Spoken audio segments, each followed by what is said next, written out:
Greetings and bienvenue, MITZU. Thank you for returning to this broadcast, and welcome to new viewers joining us for the first time. If you like a video, then feel free to subscribe. This thread includes harsh language that some viewers might find offensive.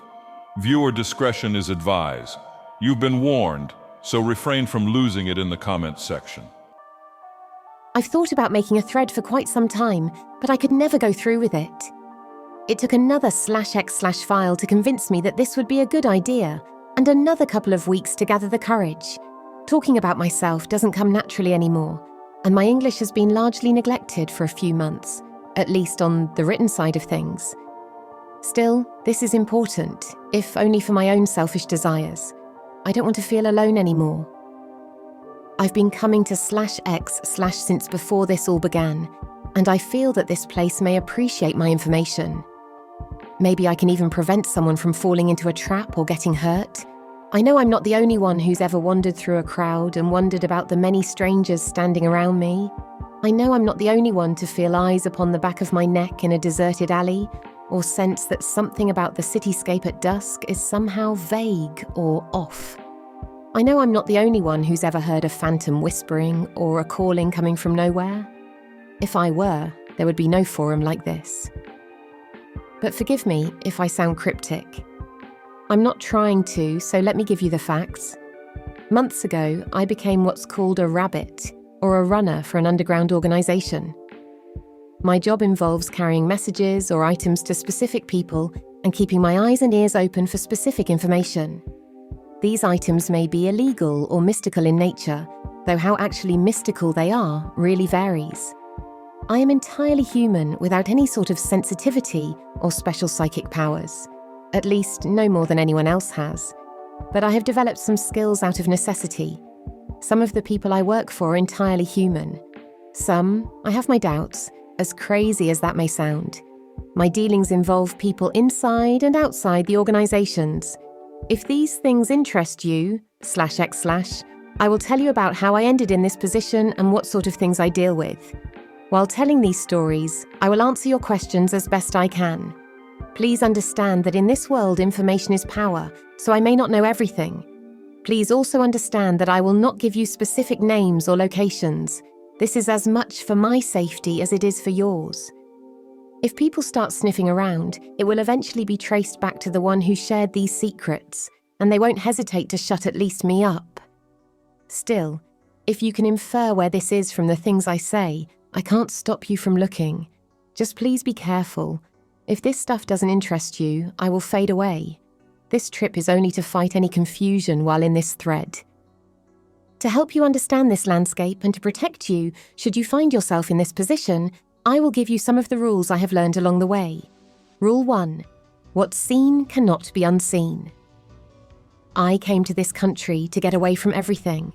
Life back home was miserable. I was miserable, and since I had a small amount of money saved up, I thought to myself, why not be miserable somewhere exotic? Of course, I barely spoke the language, and the city I found work in and could afford was less a glamorous tourist destination and more a business capital. But whatever. In the end, I couldn't find a reason not to, and that was good enough. Before coming to the city, I'd never experienced the life of a true outsider. Sure, I'd been introverted and selective with my friends, but I'd never actually been on the fringes of a society. People around me spoke a language I had to focus just to comprehend, and not a soul in this entire country knew my name or cared about my welfare.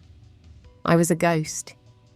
I could disappear from the planet and no one would notice, except maybe my landlord eventually. It was an isolation I had never known. In the afternoon, I would go to the biggest square in the heart of the city and watch the tourists and shoppers because it made me feel closer to something. Plus, who doesn't like people watching? The large square was an intersection of monuments in the shadow of a massive, imposing church where steady currents of humanity flowed in and out in all directions. As with any tourist destination in a country like this, the crowds drew pickpockets and salesmen. They'd try to weave bracelets onto ladies' wrists faster than the women could say no, or throw flashing, floating whirligigs into the air to catch the eye of passing children. And they'd do a lot of stealing. These guys were good. I could only spot them in the act once in a while, but I heard the delayed dismay from their victims plenty. Most were North African or just African. Some were Roma, gypsies. It was one of the Roma that caught my eye. He was different from the others.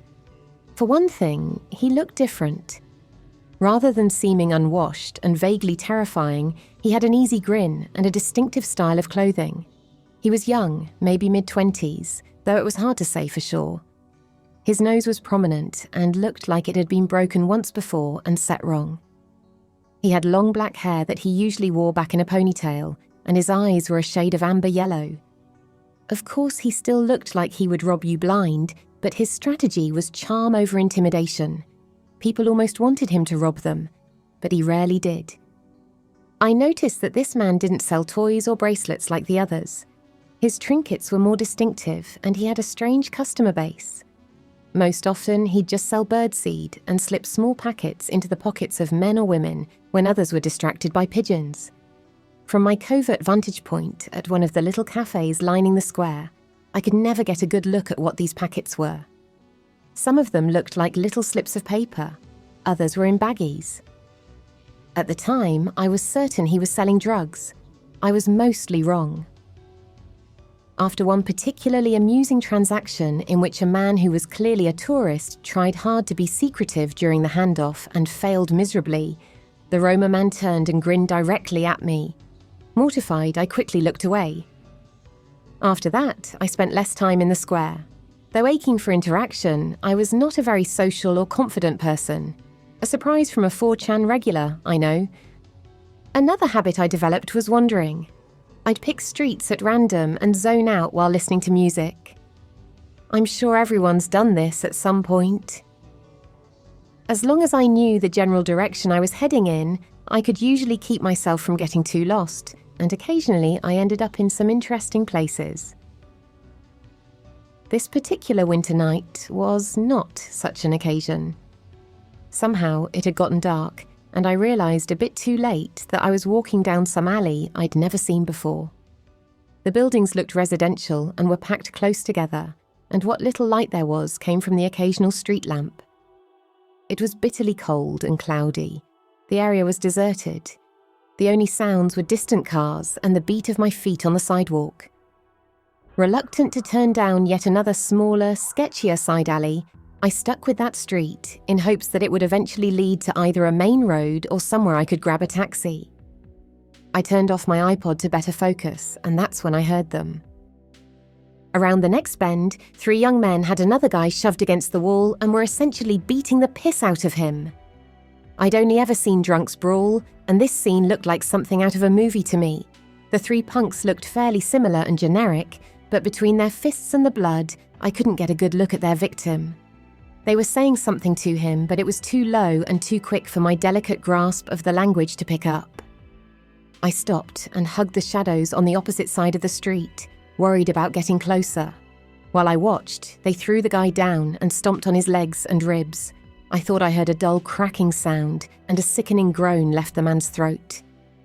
That's when my stomach turned, and I knew I had to do something. I'm not strong or especially smart or particularly able, but I used to pride myself in being the kind of person who wouldn't let another being suffer if I could do anything about it.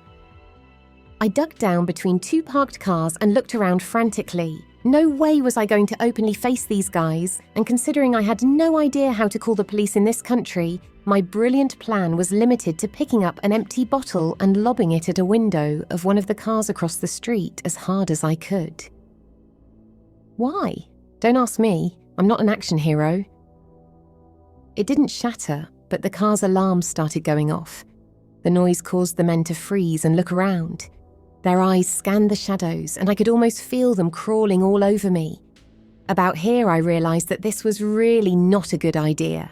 Then men began barking something about filthy fucking Roma and Africans, but I was a bit distracted. Thanking my lucky stars that this city was filthy, I grabbed another bottle and did my best to break it on the fender of the car in front of me.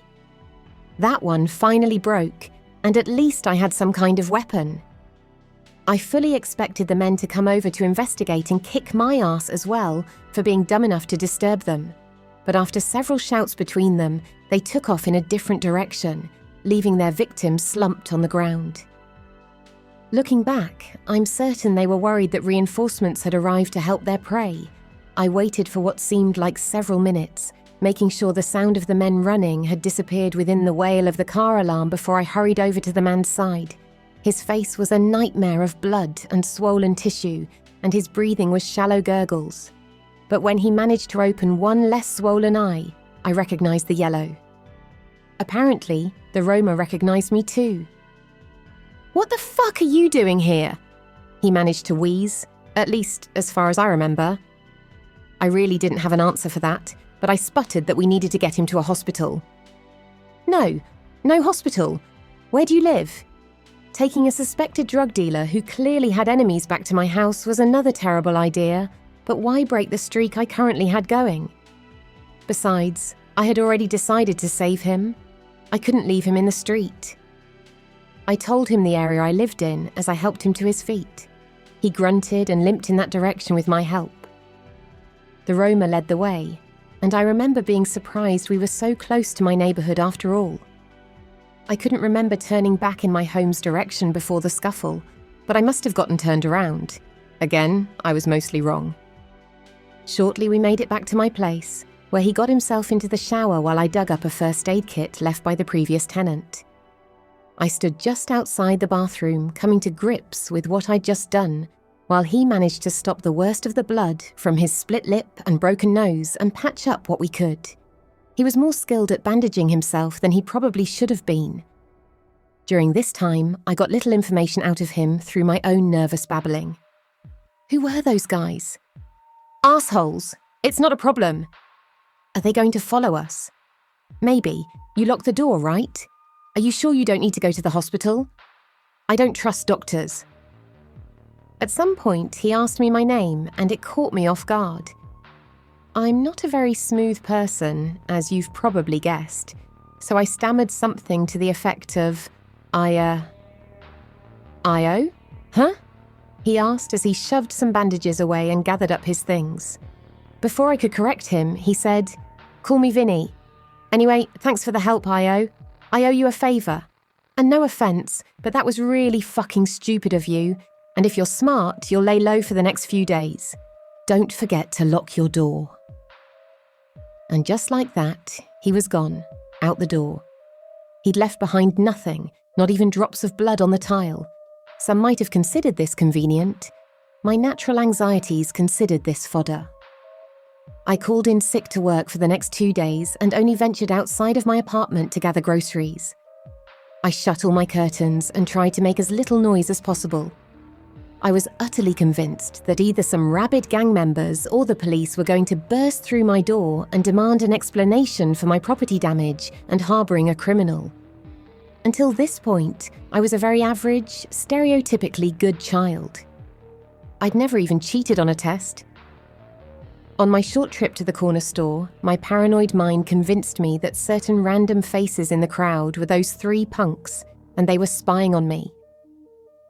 As I gathered up my milk and bread, I tried to convince myself that this was all my overactive imagination. The eyes I felt upon me were all in my head. Again, I was probably mostly wrong. At any rate, by the evening of the second day, I was going stir-crazy and was starting to lose my fear in favour of annoyance. I slipped out of my house in the late hours and snuck around for a walk. This led me the short distance to a small bridge, which spanned one of the local canals. I distinctly remember the smell from the water, unpleasant, and the vaguely oily surface the moon slid across as I forced myself to calm down and think rationally. Vini, whoever he was gone. The punks hadn't seen me, it was over. I wasn't going to lose my visa as long as I went into work the next day and begged my boss's forgiveness. There was nothing to worry about. I had almost convinced myself of all this when I heard someone whistle sharply from the bank. "Io, hey, come on!" Vinny called out with a wave of his hand. Aside from a nasty black eye, a split lip, and a missing front tooth, he looked remarkably well. He also stank of incense and herbs as I cautiously shifted closer. "Come on," he coaxed with that gapped grin. "Let's go. I'm taking you to Nana. She's going to fix my tooth and get a look at you." I muttered some kind of response about how I wasn't sure this was a good idea, and I should probably be getting home, and so on. But he shook his head and held up a hand to cut off my words. "It doesn't work like that. You've walked on the roads." "Anyway, Nana's like my aunt. You could use some food. Let's go." I could have said no. I could have turned away and gone back to my home anyway, but as of this point, I don't think it would have helped any. Once you've seen these things, once you've noticed these people, you can't stop noticing them. There's that quote about staring into the abyss and the abyss staring back, after all. You may have noticed that people who experience paranormal things seem more likely to experience them again. Once you've caught on, it's hard not to pick up on them. You won't stop spotting the subtle problems with the world around you, even if it's just some unexplained unease. Plus, these things start looking at you too. Besides, on a very normal level, I was lonely.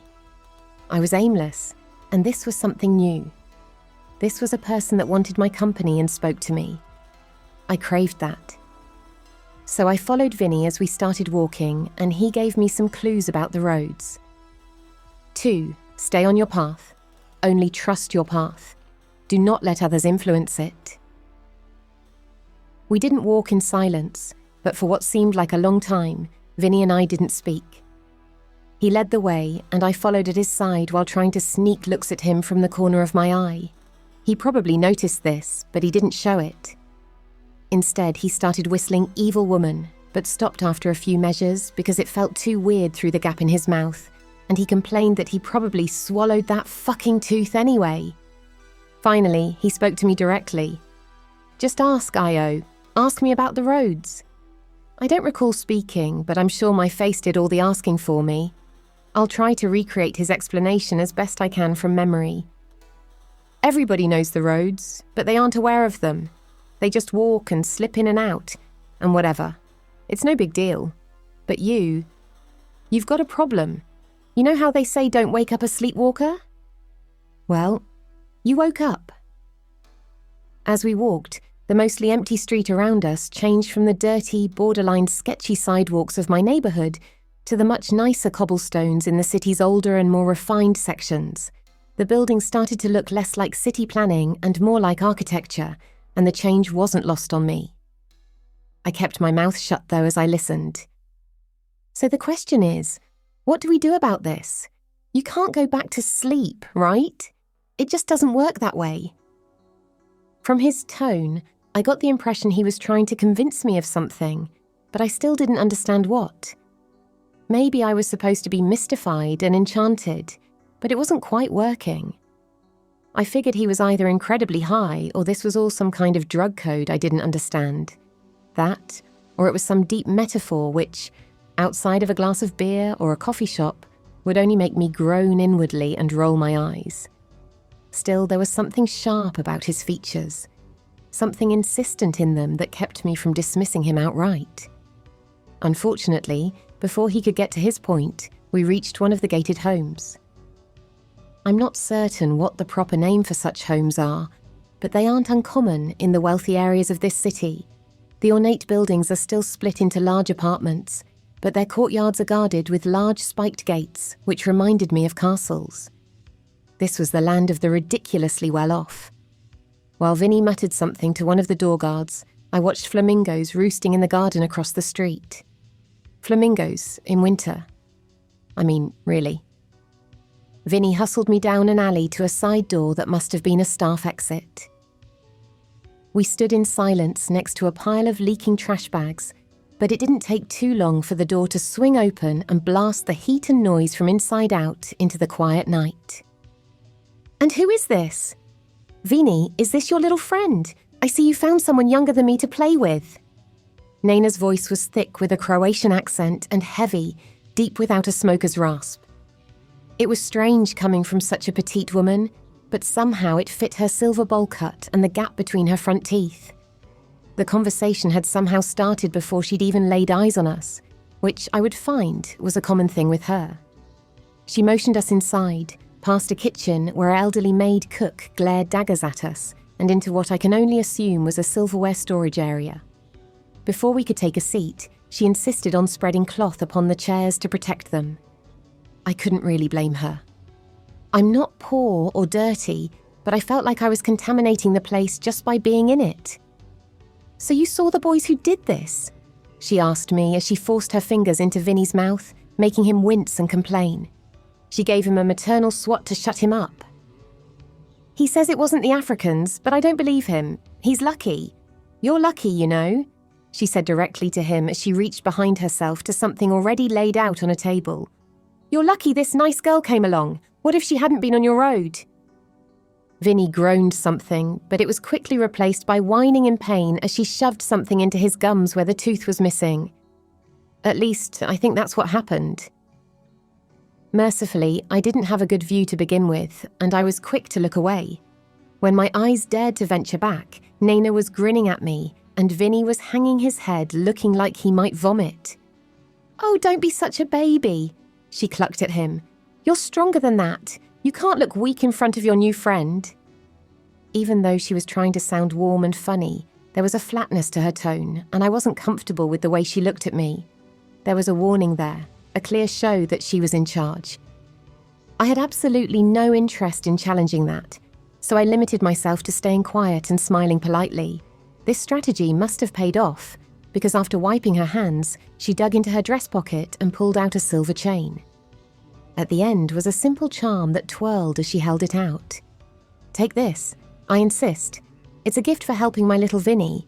Please take it." I didn't want to take anything from this woman, but I couldn't turn it down. I accepted with a grateful murmur and let her watch me put it on. The charm hung around my neck, but there was no flash of lightning or deadly curse to accompany it. So, for the moment, I considered myself spared. For Vinny, she shoved a few packets and papers into his hand. "Make the trades," she ordered. "You wasted too much time. We're behind. You'll keep an eye on him, won't you, I.O.? Good." I recognised this as a cue for us to leave, and she didn't waste time on pleasantries while hurrying us out the door. At the last minute, she instructed the maid to give us some sandwiches for the road, which earned us a look that made me certain the food was poisoned. I can't explain how quick and uncomfortable the whole affair was, but stepping back out into the freezing air felt like breaking the surface after a dangerously long dive, and apparently I wasn't the only one who felt this way. Vinny noticeably relaxed after letting out a long string of garbled swearing. "Fucking fuck! Ow! How the fuck am I going to eat a sandwich?" I did not have the answer to that one. Of all the things Naina had just done, that part was particularly cruel. The sandwich smelled delicious. Once we were back out into the moonlit street, Vinny stood for a long moment and stared at me. Clearly he was thinking hard on something, but his yellow eyes gave no clues as to what that might be, and I didn't feel like asking. I just stood and stared back, shivering as the wind whipped through me. I was certain I could see some of that same dangerous edge Naina's look had held in him too, but I didn't shy away. If anything, this was his fault. I had saved him, not the other way around. At last, he sighed and rubbed his nose with his thumb. "Look, when you wake up on the road again, just keep moving. Don't leave it, and don't stop for anybody. You shouldn't see anybody, but just in case, don't stop.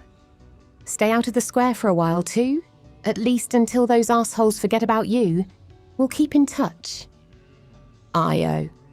He handed me a sandwich, and once again, he was gone. I didn't have time to ask how we'd be in touch or what the roads really meant. I was left holding 2 sandwiches like an idiot, watching him disappear into an alley. To be safe, I took a taxi home. 3. Rabbits do not have long a life expectancy. A week or a week and a half went by without any sign of Vinny. As he suggested, I stayed away from the square. I had no desire to visit it, and to be honest, I was busy with my real job for much of the time. Mostly I attempted to push the run-in on the street and the visit to Naina out of my mind. My worst fear was that I'd gotten myself caught up in drug deals, but I thought that if I stayed out of their way, they'd eventually forget about me. I could go back to being normal. After the long days of silence, 2 things happened. The first was that a male calico cat adopted my house out of the blue. I had never seen a male calico before and had thought such things were genetically impossible. But there he was. He looked dirty and underfed when he found his way up to my bedroom window, and against my better judgment, I fed him. Just like that, I had a part-time cat. He came and went as he pleased, and I didn't bother giving him a name. Nothing quite fit, and anyway, he didn't seem like the sort that would come when called. He showed up for food and to lay on top of me during the cold nights. Since I wasn't really a cat person, this was good enough for me. The second was that, for the first time, I learned that there were such things as rabbits. So what was the weirdest person you delivered or received a message from? What made you believe they were not of this world? The most unsettling, hands down, would be to the Russians or Serbs. To explain this, I will have to give some background, which should fit into where I left off. Give me a moment, and I will continue. As for why I think they're not of this world, I've seen them do things that would be incredibly difficult for a human to do without some sort of biochemical weapon or drug. This also leads into where we left off. Serbs are nuts. Read an article that a group of Serbs killed one of their own for talking. They then chopped him up and made a stew, and they all ate him for lunch. I saw that article, and it did not surprise me. This is not an uncommon practice. Do your deliveries take you through a select group of areas, or is it worldwide? Generally, only within my city. The territory limits are very strict. My first sign came on a completely innocent afternoon. I was walking along one of the busier streets without my headphones, for whatever reason. As I passed by a rather nondescript-looking man, he locked eyes with me at 2 or 3 steps away. As I'm sure anyone who's walked on a crowded street knows, this is uncommon and generally uncomfortable. I'm sure I raised my eyebrows in a questioning manner, since ignoring him was well out of the question. Though he didn't slow down as he passed by, he ducked in slightly and murmured something to me. There was something off about whatever he'd said. Though I couldn't make out the exact words, the concept stuck in my mind like an earworm. If you've ever had one phrase or tiny bit of music stuck in your head, you know what this feels like. The moment played over and over in my curious mind as if I were attempting to polish it into something that made sense. After a time, I tried to let it go. I was almost home when another man passing by murmured to me in the same fashion. This time, I looked back and considered calling out to him, but he was turning the corner and out of sight without slowing down at all. None of this made sense until I stood at an intersection waiting for the light to change. Completely confused, I let the murmured words slip from my lips, and though I could not understand them, they reached the air perfectly. A woman next to me locked eyes as soon as she heard, but when the light changed, she was walking down the street. The earworms went with her. Though I could recall the general concept, I couldn't reproduce the sound. At the risk of ruining what flow I have going, I will spare you my fumblings and just explain. While I'm sure this has many names, I call it murmuring. Murmurs are messages passed along. Sometimes they're warnings or just random bits of information. Sometimes they're rumours. It's like a game of telephone if the secret phrase had a life of its own. I've never asked exactly how this began or how it works beyond practice, but if you've ever had someone murmur to you in passing on a busy street, they may think you're somehow part of the network. There's nothing bad that comes from murmuring to someone outside the loop.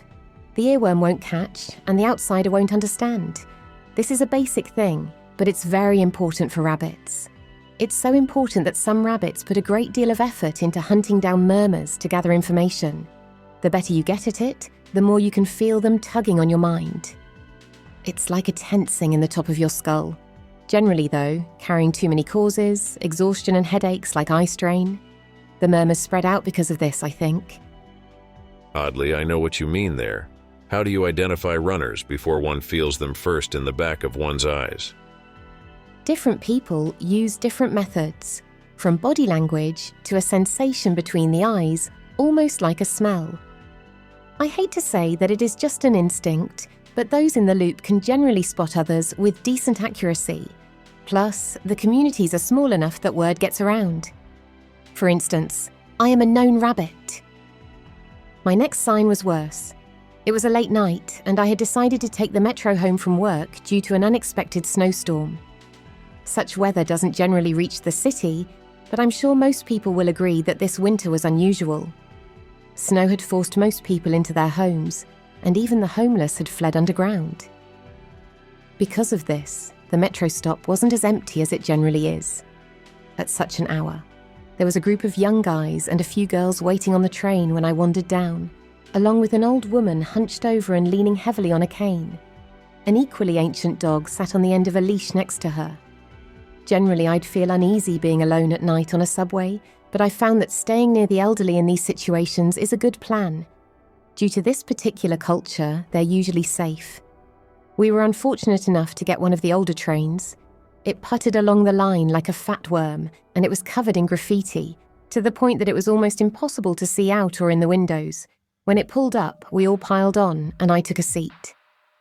The teens bunched up at the other end of the car. The old lady stood, which I thought was strange, but only in passing. Who am I to question the actions of people on public transportation? Besides, I was enjoying zoning out.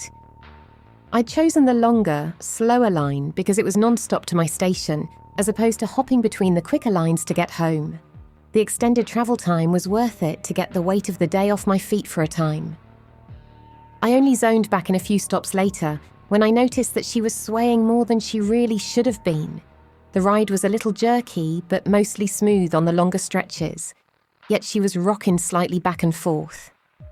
Worse, her back looked strange.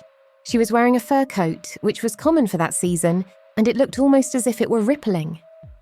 I couldn't tell if this was a trick of the light or the material, but it was unsettling, especially when her dog let out a low whine. I was so focused on watching this that I missed the fact that the teens had gone totally silent. The only thing that ripped my attention away from the woman was the spectacle of a young man boarding the train. I say young man only because he was mostly masculine. He was slim and effeminate, however, and he wore a tight tube top with knee-high platform boots. The black of his clothing matched the heavy eyeliner he wore. His willowy form swayed between the poles as the train lurched back into motion. He didn't seem to notice the old woman rippling and rocking right next to him. So intent was he to sashay and steal swigs from the bottle he was clutching. With the heavy beat of the subway once more thundering around us, I could only think of the midget from Twin Peaks. If he began to recite "Firewalk with me," I would probably claw my way to the next car. Instead, my eyes drifted from the young man to the group of teens. They were still at their end of the train, but they had all taken a seat. Their eyes were blank or wandering aimlessly from what I could tell, and a few were nodding along with the rocking of the woman. It was so unsettling that I found myself frozen. Even if I had been able to move, the young man was now moving towards me with a grin across his face, and he was directly in front of me faster than I might have imagined. He straddled my legs and stared down at me as he took a deep pull from his drink. Behind him, I could definitely see the old woman's back convulsing. Her dog was whining and the train was screeching, and all at once the young man's lips were on mine. At this point, several things happened at once. 1. Using his mouth and tongue, he forced the fluid of his drink into my mouth. It tasted foul and burned, like licorice and alcohol with some kind of sickly sweet basil in the mix. To my surprise, I swallowed some, and it soon became clear that he wanted me to swallow all of it. 2. Two of the teens at the other end of the car vomited. At first it was just puke, but soon they began retching up black ichor that smelled like old blood. 3. The old woman started swelling, and her wrinkled skin bloated smooth with purple vessels below the surface. All of these things were horrifying on their own, but together they threatened to send me screaming over the edge. I believe only my quiet nature kept me still and locked in as the seconds dragged on. The lights on the train flickered, and each time they came back up, a new horror seared itself into my memory. The dog fell over, presumably dead. One of the girls fell to the floor and started dragging herself along as if her legs didn't work. The other was sobbing. Meanwhile, the kiss ended just after my lungs were starting to burn from holding my breath. When he pulled away, I nearly gagged. The smell of the liquor was strong, but it still couldn't mask the stench now bottled up in the car. My eyes were burning from it. The next stop arrived after what seemed like ages, but could only have been a few moments. The young man grabbed me by my jacket and hauled me up. He half dragged, half staggered with me out of the car, where the screams and gagging of the teens could be heard through the open doors. "Don't!" he snapped when he saw me looking back. "Just run, you stupid rabbit!" So, I ran. We bolted up the steps and out into the snowy street. I could still taste the alcohol coating my tongue, and the stench of the car clung to my clothing. I couldn't tell if the screaming was in my head or actually behind us, with those people giving chase somehow. Whatever the reality of the situation was, we only stopped when the young man's heel broke. "Fucking fuck," he whined as he hopped to a stop to inspect the damage. "Fucking hell, I like these shoes!" Panting, I somehow managed to ask him if that's what those people were. "She was. Fucking filth. I got these at the A Market," he spat. Eventually he calmed down enough to limp next to me. At a less lung-burning pace, we continued along the road. The neighbourhood we'd stopped in was bad, but I didn't recognise it. Thankfully, he knew where he was going. After a stretch of pouting, he spotted the charm Naina had given me. It still hung around my neck. I'd nearly forgotten about it, or at least didn't remember putting it on. Actually, I didn't remember ever taking it off. "Huh," he grunted as he eyed the silver thing. "You're with them. I didn't think they took rabbits. They're too fringe, you know? Whatever, though. It's not like you'll last long." I gave him a hard look that demanded an explanation. "What?" he asked indignantly. "It's true. Face it, honey. Rabbits have a low life expectancy, and you just found that out. They want to eat you. Everyone does." Sick of playing this game, I stopped and demanded he tell me what the hell he was talking about. This earned me a shocked look. "You don't know? Like you really don't know?" He was doubtful, as if he suspected I was playing some kind of joke on him. When it became clear I was clueless, he laughed and squeezed my shoulder. "Okay, precious, go back to Vinny and ask him if you're his rabbit. Then tell him that when he needs a new rabbit, Danny's looking for work." From the mouth of the closed street where we were, a feminine voice called out, "Danny, shut the fuck up." There is an infamous street in this city that's rather long and fairly busy. At night, it's absolutely covered in hookers. I'd ridden in a taxi down the street once and found myself impressed with both the quality and number of them patrolling the corners. Once the woman calling out to Danny came into view, I immediately assumed that was where I was. The hooker looked me up and down and then glared at my companion. "Get the rabbit out of here. We don't need that shit here." "Vinny's rabbit," Danny corrected through a sigh, trying to seem unimpressed. "Then tell Vinny he owes me money and get the rabbit out of here," the hooker spat. Without another word, she stomped off with all the grace of a Clydesdale on parade.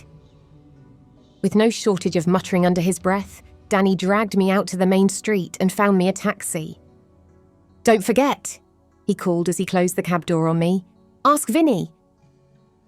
On the way home, the driver rolled down his windows and shot me a dirty look over the smell. I ended up burning those clothes. "I'm sorry, but my appointment is calling.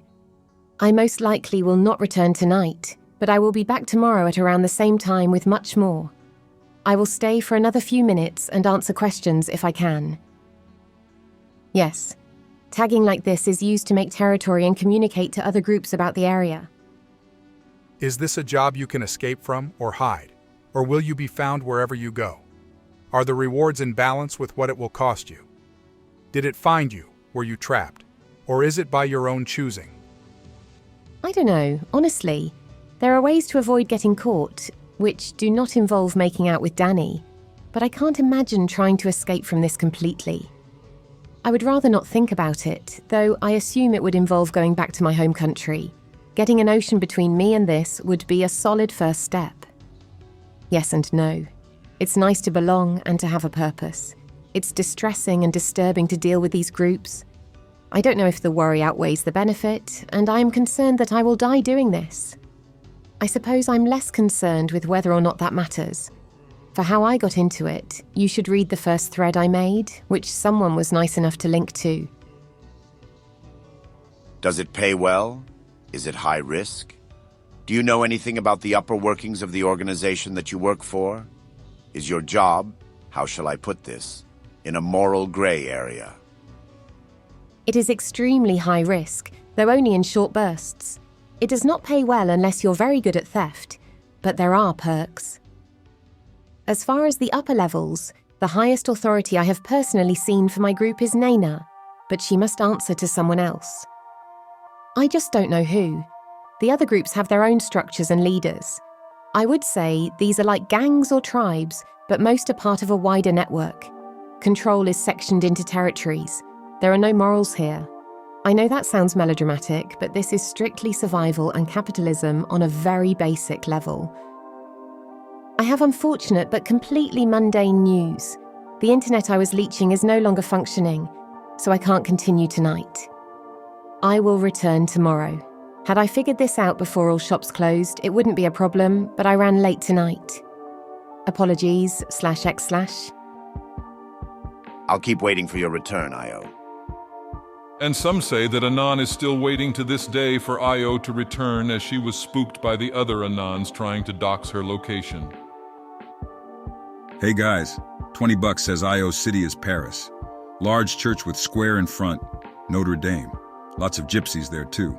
People throwing glowing toys into the air to catch people's interest and then pickpocketing them. Saw this happen firsthand several times. Long, famous street. Champs-Élysées. Don't know about the hookers though.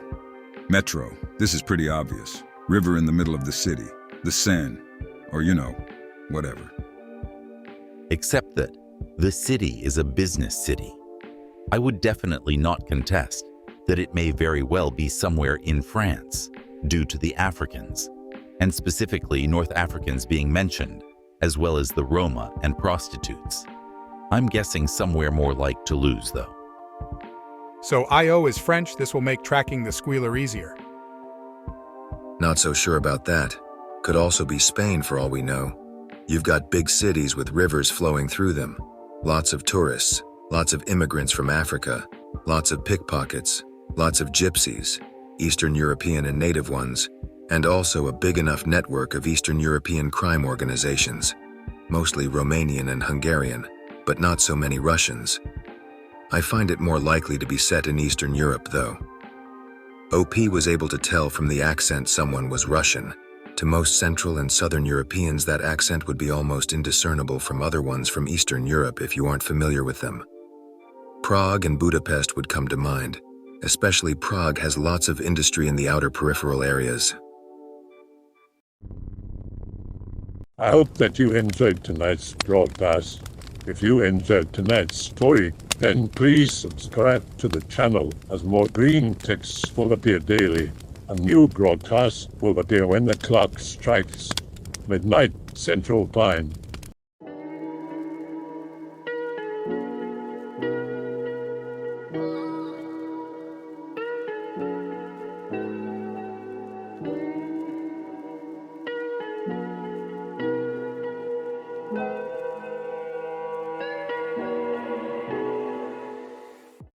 Remember to check the Odyssey and Rumble pages for separate archives of previous broadcasts.